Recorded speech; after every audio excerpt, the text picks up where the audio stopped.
Assalamualaikum warahmatullahi wabarakatuh. Bapak Ibu guru hebat, bertemu dengan Sri Purnamawati dalam pembahasan AKM tahun 2020. Bapak Ibu guru hebat, untuk mengikuti BIMTEK guru pembelajar seri AKM mengenai seri asesmen kompetensi minimum adalah kita harus tahu pentingnya kenapa ada asesmen nasional. Asesmen nasional perlu dilakukan untuk meningkatkan mutu pendidikan. Peningkatan mutu sistem pendidikan tidak hanya berorientasi pada pencapaian siswa dalam menguasai materi pelajaran dan nilai ujian akhir, namun keberhasilan sistem pendidikan lebih difokuskan pada pencapaian kompetensi siswa yang meliputi pengetahuan, keterampilan, dan sikap. Siswa memiliki kecakapan belajar dan berinovasi, kecakapan menggunakan teknologi informasi, kecakapan hidup untuk bekerja, dan kontribusi pada masyarakat. Kecakapan hidup pada abad 21 itu ada kecakapan belajar dan berinovasi, yang kedua kecakapan menggunakan teknologi informasi, yang ketiga kecakapan hidup untuk bekerja dan berkontribusi. Profil pelajar Pancasila itu ada beberapa item. Satu, beriman dan bertakwa kepada Tuhan Yang Maha Esa dan berakhlak mulia. Amin. Mandiri, bernalar kritis, berkebinekaan global, dan gotong royong serta kreatif. Kompetensi siswa abad 21 diimbangi dengan profil pelajar Pancasila, maka itu akan terukur melalui asesmen nasional yang berupa asesmen kompetensi minimal, survei karakter, dan survei lingkungan. Asesmen nasional adalah program penilaian terhadap mutu setiap sekolah, madrasah, program kesetaraan pada jenjang dasar dan menengah. Informasi tersebut diperoleh dari 3 instrumen utama, yaitu asesmen kompetensi minimal, survei karakter, dan survei lingkungan. AKM mengukur kompetensi berdasarkan literasi membaca dan normasi siswa. Untuk survei karakter itu mengukur sikap, nilai, keyakinan, dan kebiasaan yang mencerminkan karakter siswa, serta survei lingkungan belajar yang mengukur kualitas berbagai aspek input dan pelajaran proses belajar mengajar di kelas maupun.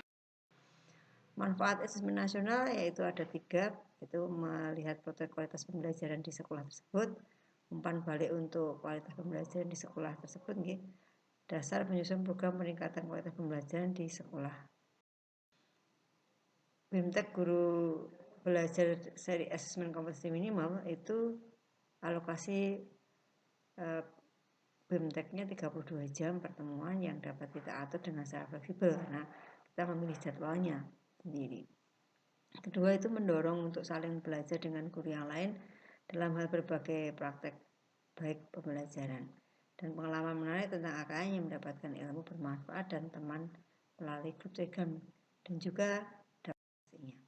Materi BIMTEK itu ada beberapa. 1, orientasi guru belajar seri assessment, pengantar program BIMTEK seri AKM, konsep asesmen nasional, tentang pelaksanaan asesmen nasional, asesmen membaca, asesmen numerasi, dan tindak lanjut laporan hasil asesmen sampai ke asesmen pasca program guru.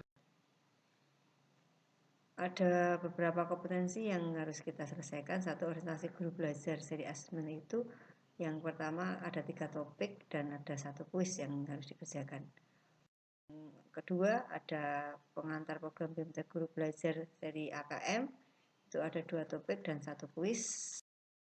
Untuk yang seri ketiga itu ada konsep asesmen nasional, itu ada 62 kuis. Sedangkan untuk yang keempat itu ada teknik pelaksanaan asesmen nasional, ada 5 topik kuis. Sedangkan untuk yang keenam itu yang kelima asesmen literasi membaca, itu ada 5 kuis. Sedangkan untuk keenam asesmen numerasi itu ada 6 topik kuis. Untuk tindak lanjut laporan hasil asesmen kompetensi minimum ada 8 topik. Yang terakhir itu ada asesmen pasca program guru belajar dari AKM ada 1 kuis. Untuk tahap-tahapnya adalah Bapak Ibu menyelesaikan per 1 topik, itu akan mendapatkan rencana. Kalau setelah melakukan pembelajaran 1 topik, maka akan mendapat rencana topik pertama. Yang kalau menyelesaikan topik kedua mendapatkan rencana topik kedua. Dan untuk yang ketiga tentang rayaan belajar dan refleksi asesmen literasi membaca ada. Untuk yang keempat itu tentang asesmen operasi, itu nanti kalau sudah selesai mendapat 4 rencana.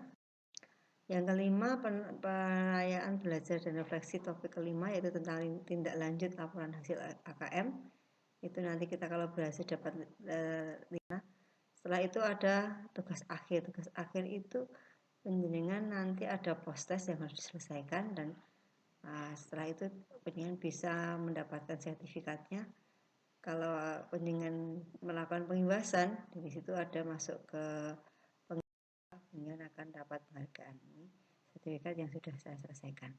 Itu Bapak Ibu guru hebat tentang asesmen yang saya lakukan. Semoga Bapak Ibu juga bisa mengikuti. Ada pengalaman menarik yang ada di sana tentang AKM. Terima kasih. Assalamualaikum warahmatullahi wabarakatuh.